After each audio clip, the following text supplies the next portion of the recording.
What's going on? All right, so I wanted to shoot this video real quick just because I've been having quite a few conversations with a couple of my buddies and a couple of people that I've never met, just having conversations online and just kind of getting into a lot of deep conversations about shooting lately.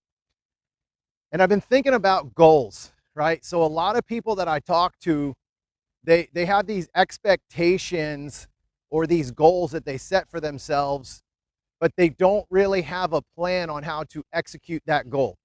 So I know a lot of people want to make GM, right? But their expectations to become a GM are set so high that they don't actually set any goals on how to get to that position or how to get to that GM card.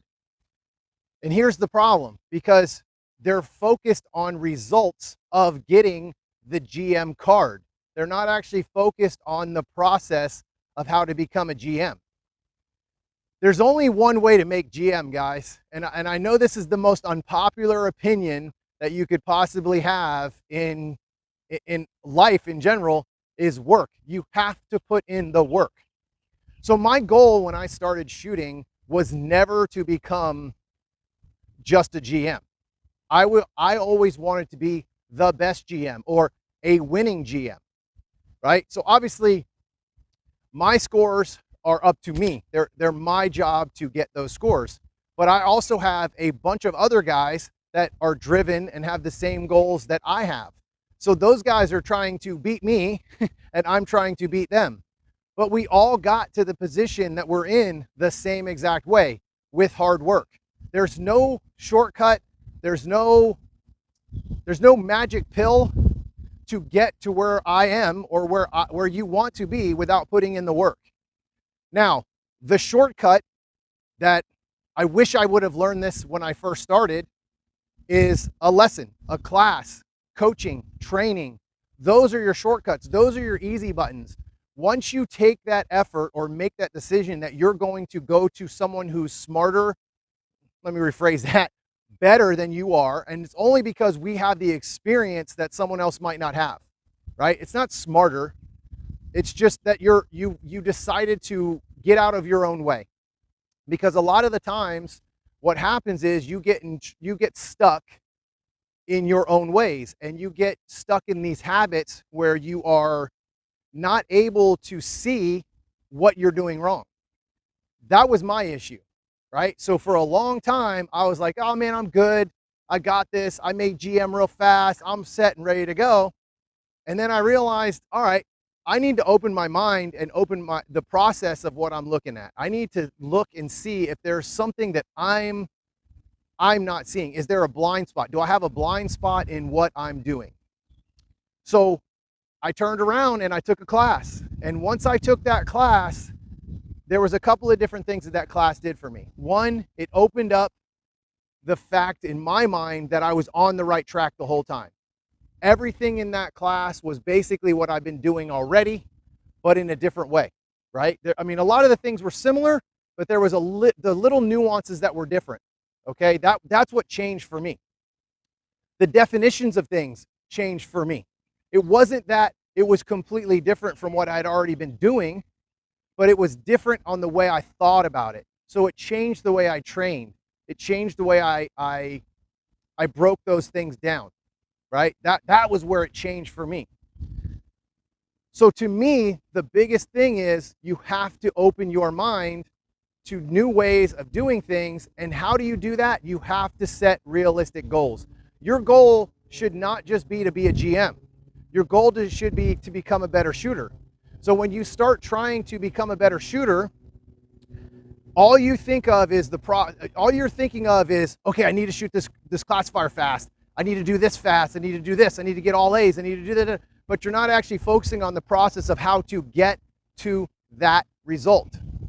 That result comes from hard work, dry fire, practicing on the range, thinking about shooting on a regular basis, right? A lot of us don't do this for a living, including me.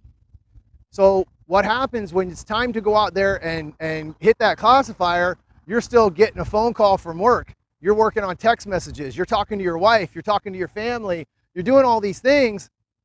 when you're supposed to be concentrating on what you're doing at that moment. Yes, I get it. I'm a person. I have real life things that happen. I have kids. I have a wife. I have all this stuff that I deal with while I'm on the range as well. But I block that out. While I'm on that range, there is no one else but me on that range, period. I don't think about anything else but my shooting. So again, the big thing, guys, is focus on what you want and put in that work. There's no way around the hard work. No way around.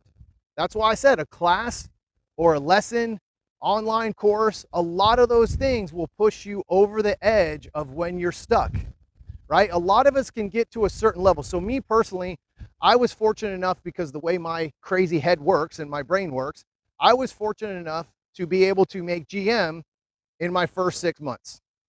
Well, my first year, let me rephrase that, my first year. Took me about 6 months to kind of figure out what I wanted to do, where I was going to go in the sport, and how serious I was going to take it, what my commitment level was.